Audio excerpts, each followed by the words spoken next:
ain't run away nowhere. Yeah. How long has October Red Boxing been running up in Craig Richards' DMs like some crazy?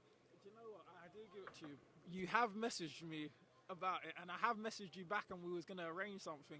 But when I'm in camp, my head's underground, and I just work hard. That's all it is. I just don't really do.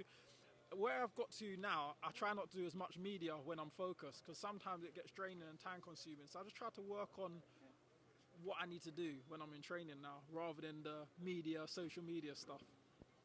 I get it, but when you've got like big fans, because I'm a fan of boxing, I don't just like to talk about it, I like to watch it. And I've been watching you quite hard. You know, you're a very, very intelligent boxer. And we're going to move on to your performance tonight, speaking about boxing IQ. Talk us through that and that incredible stoppage. And it was a deserved stoppage. You know, you get the casuals talking about, oh, it was too soon. No, it wasn't. You'd already hurt him, yeah? 3 phases ago, I believe. I thought he could have got stopped 3 phases ago. He was holding on around my knees, then he was hurt again, Loads of unanswered punches. What does people want him to die in there? It's a dangerous sport. I'm punching his head very hard, and he's stumbling around the ring. What do you need from the man? Like, he was definitely the right thing. The referee done the right thing. And at that point as well, as I landed a big shot, anything after that would have been detrimental. Maybe a bleed on the brain. It could happen. Anything could happen. So the ref made the right judgment tonight. I definitely agree with you, and it was a punch perfect. You kind of like quite a relaxed fighter. You've got but a very sharp style with it as well. You got that nice stoppage, and we've had a little convo, and we spoke about the domestic light heavyweight scene, and you can correct me here, because you've said you're sick of talking about it. Because I know that we've got some real good talent in the light heavyweight division in the UK, and I was saying, quite selfishly, wouldn't it be good to see them all go up against each other? But I just want you to, give your reasoning why you have to progress your career and you don't feel that's at a domestic level. The reason why I do is because I feel like I've personally done my just dues. Like, if you look at every other guy, the most they've probably boxed is one other domestic mix. I've done it 5 times. I've beat 2 top 5s in Britain, which I was the underdog in the bookies, and gone and caused the upset. I've put myself on the line. I've gone out there and made the up. So I've done my fair dues. So why does it have to be me to keep doing it over and over again? Why don't the other fighters go and do it? Like, I've done my bit, and when I've done it, I didn't get the credit for it. You know, when I knocked out Jake Paul within 3 rounds and dropped him every round, everyone said, oh, he must have been chinny. When I beat Shakan Pitters, oh yeah, he must have been chinny as well. It was 14-0, never been hurt, never been stopped. 14-0 unbeaten. I KO'd him on his own show. Then it was, oh yeah, he must not have been that good. Top 5. So to be honest, every time I've done it, I've been discredited. So even like, if you look at when I boxed Bivol, everyone's saying, oh, he's one of the best pound for pounds, number 1 in the weight, all this and that. As soon as I had a good performance and lost it by a round, it's, oh, he must not have been that good. Not Craig's at that level, Bivol's not that good.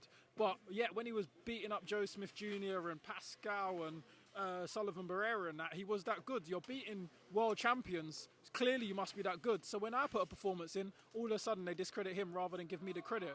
So for me, I just got to chase these titles now and keep winning. That's what it is. Talk to me about that fickle kind of like, whatever you do, it's never good enough. Because we do hear it about a few fighters, like you said, you'll push through, you'll get the wins, you'll stop people that haven't been stopped, but yet still it's like, oh, there's an excuse. I mean, how do you keep battling through, keep fighting, when you know that you've got sort of like that white noise of like the casuals maybe, or the haters coming in and saying all of that kind of rubbish? I've got to just keep kicking the door down. That's what it is. I've got to keep kicking the door down. I ain't had anything given to me on a plate. I've done it the hard way, and that's how I'm going to pursue and keep going. You know, I don't watch it, and that's what I'm saying. For me, I've got to look back in my career. If I'm not going to get your approval, great. I just got to get the belt. So when you look back in history, my name's on all the belts. I look in my trophy cabinet. Yeah, I achieved everything. That's me. I run off into the night. See, that is fighting talk. So talking about that, what's next? I don't mind if it's moving to the world level, European, anything was pushing forward in my career. Obviously, I've won the belt. I've won the British. I've won the Southern Area. I've won the WA Continental. I've now won an international belt. So now it's just moving forward. So it's only things I haven't won in my career yet is a European or a world. So anything progressive in my career, I'm involved. So then I'll put it back to you then. I kind of get it, and sort of like Lyndon Arthur's got a little bit of the same argument that you have. He's won, He's done his bits and he's looking to progress, but yet still he's treated like an underdog. I don't know if you've got any allegiance to Yard or whatever, but this is just a boxing question. Do you then understand his frustrations where he's always treated like the underdog as such as well?